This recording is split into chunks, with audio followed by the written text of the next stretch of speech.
రూపంలో వస్తే ఈనాడు social media రూపంలో వస్తున్నారు. లేని అవాకులు చవాకులకు మంత్రముల మీద ఈరోజు ప్రచారాలు చేస్తున్నారు, ప్రత్యక్షంగా పరోక్షంగా.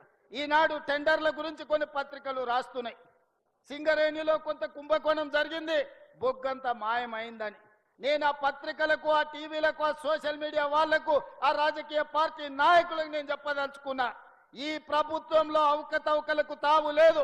అనవసరమైన ప్రచారాన్ని, తప్పుడు ప్రచారాన్ని కల్పించడం ద్వారా అపోహలు కల్పించి మళ్ళీ శుక్రాచార్యుడు, మారీచుడు, సుబాహుడు బలపడడానికి మీరు ప్రత్యక్షంగానో పరోక్షంగానో సహకారం చేస్తున్నారు. మీకు మీడియా పంచాయతీలుంటే తలుపు మూసుకొని కొట్టుకోండి, లేకపోతే ఒకరి మీద ఒకరు బురద జల్లుకోండి. అందులో మమ్మల్ని లాగి ఆంబోతులు కొట్లాడితేనంట లేగదూడల కాళ్ళు ఇరిగినాయంట. ఇద్దరు మీడియా యజమానులు కొట్లాడుకుంటే మీరు కొట్లాడుకోండి, కానీ మా మంత్రులని బదనాం చేసే కార్యక్రమాన్ని మీరు తీసుకోకండి.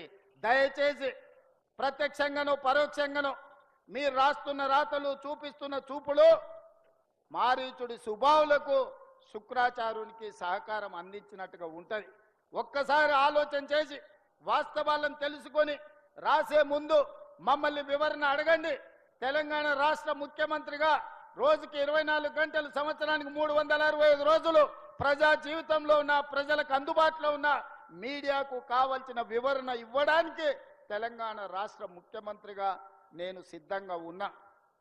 ఏదైనా వార్త ఏ టీవీలో వచ్చినా, ఏ పేపర్లు వచ్చినా, ఏ సోషల్ మీడియాలో వచ్చినా నా ఎమ్మెల్యేల మీద, నా ఎమ్మెల్సీల మీద, ఎంపీల మీద, మంత్రుల మీద ఎవరి మీద ఆరోపణ వచ్చినా వాళ్ళందరికీ నాయకుడిగా, కుటుంబ పెద్దగా అది నా గౌరవానికి భంగం కలిగిస్తుంది, నా నాయకత్వం పట్ల అపోహలను కలిగిస్తుంది.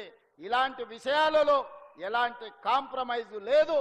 మా మంత్రుల మీద ఏదొచ్చినా రాసే ముందు నన్ను వివరణ అడగండి.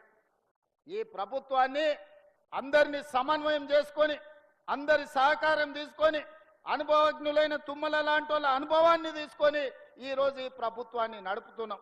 24 గంటలు పని చెయ్యాలి అంటే, సమ్మక్క సారలమ్మ గుడిని 100 రోజుల్లో పూర్తి చెయ్యాలి అని అంటే ఆ బాధ్యతను మీ అభిమాన నాయకుడు పొంగులేటి శ్రీనివాసరెడ్డి గారికి బాధ్యత ఇచ్చి 100 రోజులు